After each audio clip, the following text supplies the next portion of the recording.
Hello दोस्तों, तो आज अपन बात करने वाले हैं जैसे कि अभी गर्मियों का मौसम चल रहा है। तो कई बार अपन जैसे सेविंग वगैरह करते हैं प्राइवेट एरिया में, बगल वगैरह एरिया में, जहाँ पे हाथ के नीचे बगल होती है वहाँ पे।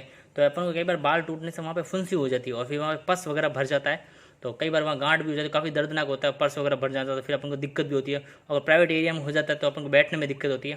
तो ज़्यादातर टीनेज बच्चे होते हैं, तो उनको अगर प्राइवेट एरिया में हो जाता है तो वो कई बार किसी डॉक्टर को बताते नहीं है, वो अंदर ही अंदर खुद से ट्रीटमेंट करते रहते हैं। तो फिर कई बार वो ज़्यादा ख़राब भी हो जाता है। फिर बाद में जब ज़्यादा दिक्कत होती है तो पेरेंट्स को बोलते, फिर वो बहुत ज़्यादा चीज़ होती है। तो अगर वो कई बार टीनेजर को अगर बताने में दिक्कत भी होती है तो खुद से भी इसके मेडिसिन लेके ट्रीटमेंट कर सकते हैं।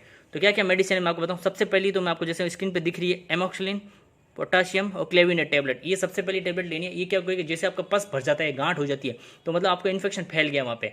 तो कई बार खुद से भी सही हो जाता है, जैसे एक दो दिन में नहीं होता है, कई बार पस भर जाता है, तो आपको सबसे पहले उस पस एरिया को साफ कर देना है, साबुन से धो देना है। पस एरिया जितना पस हो सके आप खुद से उसको निकाल दो, साबुन से ध्यान रखो। और हो सके तो कोई पाउडर वगैरह यूज़ करते हो तो उस पाउडर लगा लो उसको रफ ड्राई रखने के लिए, क्योंकि आप जितने बार उसको गीला करोगे तो उसमें पस होगा। तो पहले उसको पस को पूरा दबा के निकाल दो और साफ कर दो। फिर उसके बाद ट्रीटमेंट क्या लेना है, तो ये एमोक्सिलिन, पोटाशियम क्लेविनेट, ये टेबलेट लेनी है।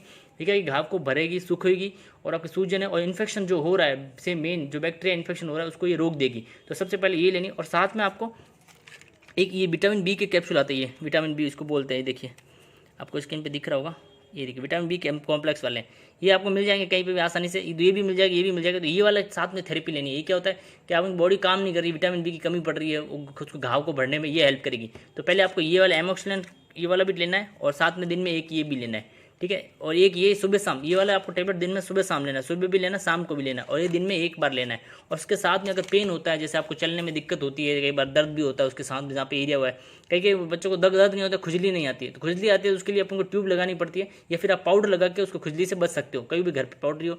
या फिर एक आता है, और एक पाउडर आता है जिसका नाम है 22 डिग्री, जो 22 डिग्री वी जॉन का 22 डिग्री पाउडर आता है, वो काफ़ी अच्छा रहता है। वो ग्राउंड एरिया पे लगाने से उससे क्या इन्फेक्शन नहीं फैलता। वो नीम का थोड़ा बना होता है, तो थोड़ा बैक्टीरियल इन्फेक्शन से बचा रहता है। तो आप घाव को भर के सूखो के उसके बाद ये टेबलेट स्टार्ट कर दो, तो वहाँ पे आप वी जॉन का 22 डिग्री की पाउडर आता है वो लगा सकते हो। अगर आपको फिर भी पेन होता है, दर्द होता है, तो आप ये आइबुप्रोफेन आती है, देखिए आइबुप्रोफेन टेबलेट आती है, ये भी ले सकते हो। इसके साथ क्या दर्द कम होगा। और जैसे इसके एक कॉम्बिनेशन भी आता है आइबुप्रोफेन पैरासीटामोल, तो वो लोगे तो आपको दर्द कम होगा और पता भी नहीं चलेगा, और कम से कम 2 से 3 दिन में आपका घाव भी भरने लग जाएगा और बिना कुछ दिक्कत हो सब सही हो जाएगा। बस एक ध्यान रखना, कम से कम दिन में आप 2 से 3 बार नहाएं। हो सके तो आप 3 बार नहा सकते हो, 3 बार वरना 2 बार तो जरूर नहाएं, क्योंकि आपका जो कपड़ा वगैरह आपने प्राइवेट एरिया में कहीं भी पहना होगा शर्ट वगैरह, तो पस से वो गीला और गंदा हो सकता है। तो उसको चेंज करें, हाथों हाथ धो दें। ऐसा नहीं कि आप उसको रख देते हो, ऐसा नहीं, आपको उसको हाथों हाथ धो देना है, दूसरा पहन लेना है। जब तक ये सही नहीं होगा तब तक ये करना फॉलो। और बाद में आप जैसे आपका सही भी हो जाता है तो बाद में आप 22 डिग्री का वीजॉन पाउडर है वो यूज़ करते रहें, तो आपको ये दिक्कत बाद से दोबारा नहीं होगी। ज़्यादातर गर्मियों में होती है। तो कुल मिला के 3 टेबलेट आपको लेनी है, और ये आसानी से आपको कहीं स्टोर पर मिल जाएगी। बाकी ये सारी मेडिसिन है डॉक्टर खुद भी लिखता है, तो मैं खाली आपको गाइडेंस दे रहा हूँ। तो अगर आपको लग रहा है कि इसका रिस्क है तो आप डॉक्टर से एक बार सलाह लेके ही लें, वरना फिर आपको लग रहा है कि कई बार जब इमरजेंसी है तो आप ये टेबलेट लेके भी सही कर सकते हैं। तो आशा करता हूँ वीडियो अच्छी लगी होगी। अच्छी लगी तो फिर लाइक करें, कमेंट करें और शेयर करें और सब्सक्राइब जरूर करें। और भी कोई समस्या है तो आप कमेंट जरूर करें, मैं आपको वहाँ अदर मेडिसिन या कोई मेडिकल हेल्प के लिए ज़रूर आपकी हेल्प करूँगा। धन्यवाद।